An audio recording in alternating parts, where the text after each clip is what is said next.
think I was 4, and we moved to West Lafayette, Indiana. And we rented a house that had been a preschool. And my parents didn't take the signs down. And I had 2 brothers, and they always played in the rec room and wrestled. And I wrestled too, but I kind of by default got the arts and crafts room all to myself. So I kind of had a studio at a very young age. My name is Megan Whitmarsh, and I'm an artist. Top down, not like we miss you. You little boys fall on your pistols. I think I always made art, even as a little kid. I don't know if I called it art, but I always made stuff. My dad put this together in 1978. And it's basically just drawings and poems that I made.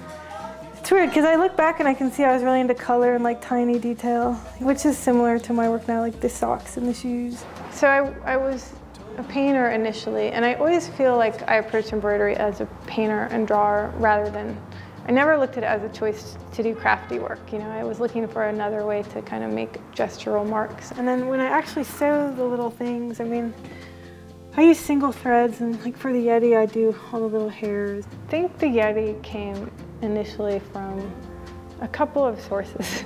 And it's funny, because I know I'm known for that, and I think that's fine, but in a funny way, it's not the main thing I'm interested in. And what I was interested in the Yeti was him as a surrogate figure more than the Yeti itself. And the surrogate figure that I think of, it's sort of the misunderstood monster, you know, what that character represents, which is kind of a loner or a misfit that wants to be loved, but everyone's scared of it and pushes it away. And I think it's really kind of a juvenile symbol, you know, when you're young and you are trying to find your identity and you're feeling rejected. And so I think there's a lot of longing and a lot of adolescence in that character.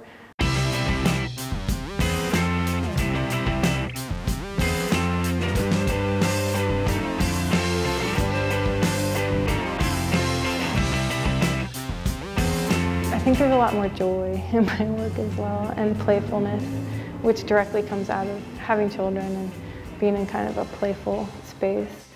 Before they were born, I felt like a Yeti embroidery factory, and I knew it, and I wanted to move away from it, but it's knowing something and doing something are very different. And it's hard when someone likes what you're doing and is buying it to not say, oh, I'll just make a few more embroidered Yetis, a few more. And I kind of felt like a factory, like I was getting to this point where I was getting bored making them, and that is not good. So then I got pregnant, stopped everything, and took a really long time off. And then when I went back, I didn't have that much time, so I thought I'm not gonna make any small work or anything I'm not interested in. I was thinking about just all the trash that I have to pick up in front of my house almost every day. Like, you know, popsicle wrappers, and cigarettes, and cigarette butts, and soda cans, and beer bottles. And I was kind of thinking how I wanted to kind of make them feel friendly and familiar instead of sort of be mad every day. It's kind of my attempt to reconcile myself with all the stuff in the world and make it friendly and make it kind of inviting. And at the same time, it's just my desire to make stuff that I've always had, you know.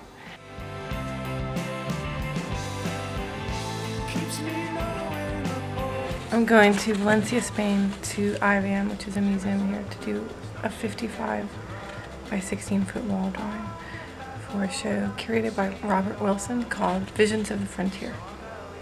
I'm excited. I'm kind of nervous because I don't have a lot of time to do the drawing. It's a big piece, and I've never done a show in a museum before, but I'm definitely excited to have the opportunity. So there's this big mandala formed, these kind of floating big characters of different sizes, and then stuff all over. And there were also crystal forms that kind of bled into different areas. There was, you know, Mark Rothko and Bart Newman. There were kind of shows that were much more museum-like, and I couldn't really tell. I feel like the young people went to our room, and the old people liked the other stuff, you know, as expected.